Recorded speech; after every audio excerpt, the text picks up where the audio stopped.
сендермен жаратылыстану пәнінен табиғат ресурстары. Балалар, адам өмір сүру үшін балалар қандай қажеттіліктер қажет?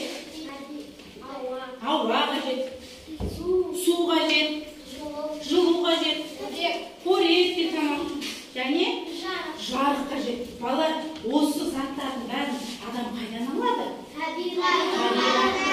Табиғаттан алады екенбіз, иә? Ендеше балалар, тақтаға қарайықшы. Адам өмірі үшін ең қажетті заттарды қайдан аламыз деді? Табиғаттан алады екенбіз, иә? Ендеше балалар, өсімдіктер, құстар, жануарлар, яғни бұны күн, ауа, су, бұл бір сөзбен бұларды біз не деп атаймыз балалар? Табиғат дейміз.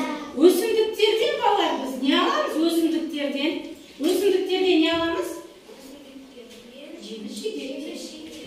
Жеміс-жидектер. Жануарлардан ет, тағы сүт, жұмыртқа аламыз, иә? Жақсы. Суды ішіп, шөлімізді қандырамыз, ауасымен табиғаттың тыныстанады екенбіз балалар, иә? Жақсы. Ендеше оқулықтардың 48-ші бетін ашып балалар, ал бастай ғой. Адам күнделікті өмірінде пайдаланатын заттардың барлығын табиғаттан алады. Су мен шөлін қандыратын ауа мен тыныс алады. Жақсы?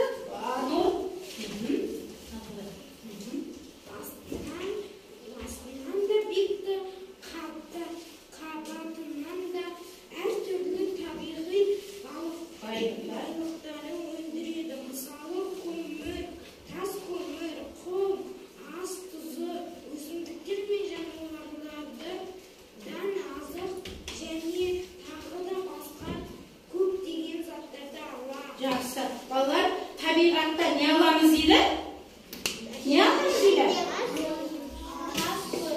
Тас көмір аламыз дейді. Тұз, құм аламыз дейді. Жақсы. Келесі топ. Баласа оқып жібер. Табиғат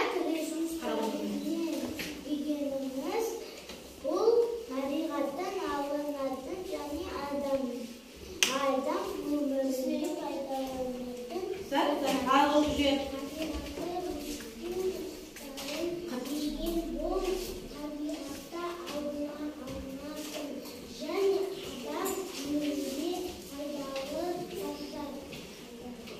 Жақсы. Бәйдірек.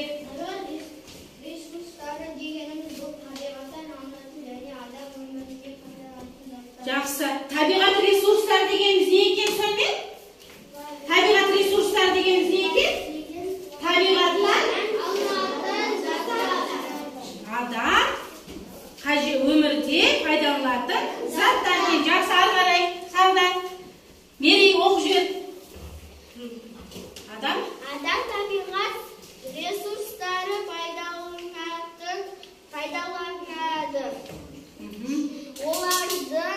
Олардан тамақ, сусын дайындайды. Киім, аяқ киім тігеді. Үй, көпір, жол салады. Жақсы, адам табиғат ресурстарын пайдаланады дейді. Не алады дейді? Қарай айтыңдар. Тамақ алады, сусын алады, үй дейді, көпір, жол салады дейді. Жақсы, енді табиғаттың тағы да ресурстарының бірі оқып жүріп көрмелейді.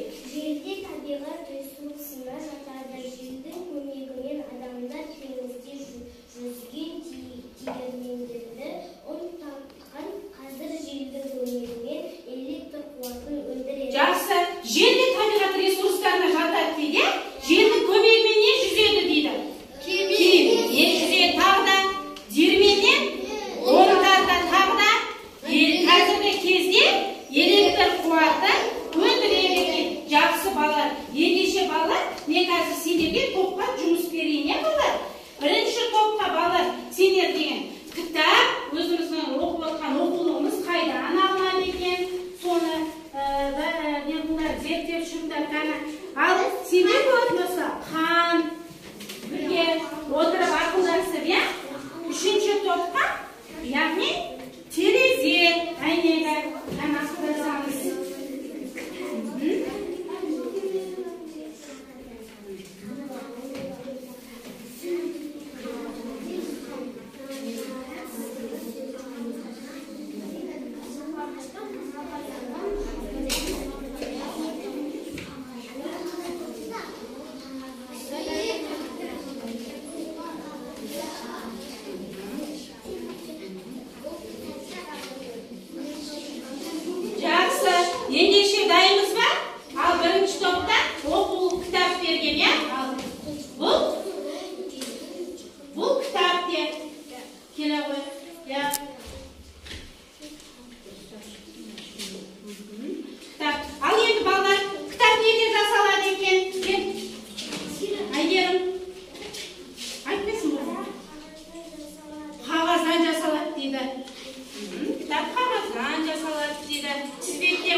балалар, бізде тізбектер моншағы құрылды ма?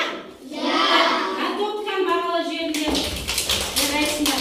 Ал балалар, бұл жерде табиғат ресурстарынан бізде балалар оқулық неден жасалады деді? Қағаздан, ол ағаштан, қант, қызылшадан, қызылша екен. Ал терезе әйнегі, әйнек жақсы балалар. Ендеше балалар, сендерге тағы да бір тапсырма берейін.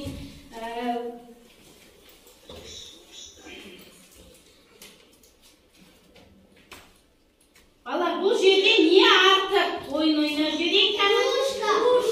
Кружка, бәріміз қолымызды. Кружка не себептен Каусар?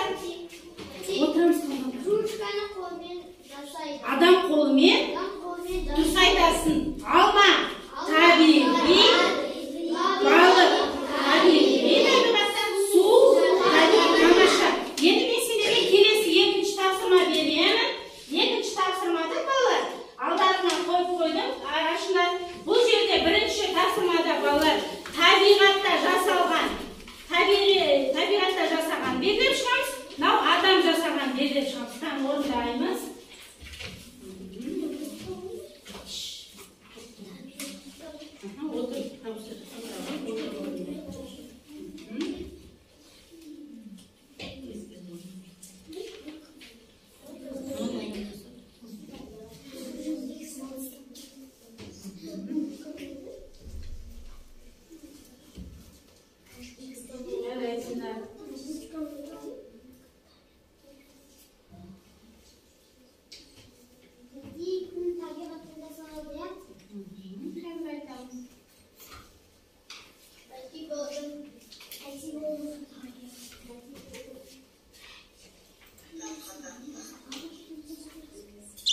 Яғни балалар табиғатта жасаған не екен? Айсұлтан? Не екен табиғатта жасалған? Тас, қағда, Нұрмай, табиғи, ағаш және күн. Табиғатты бұл күн. Ал адам қолмен жасалған Бәйдібек? Кітапты жасады. Кружка және орындық екен, я? Ал балалар, ендеше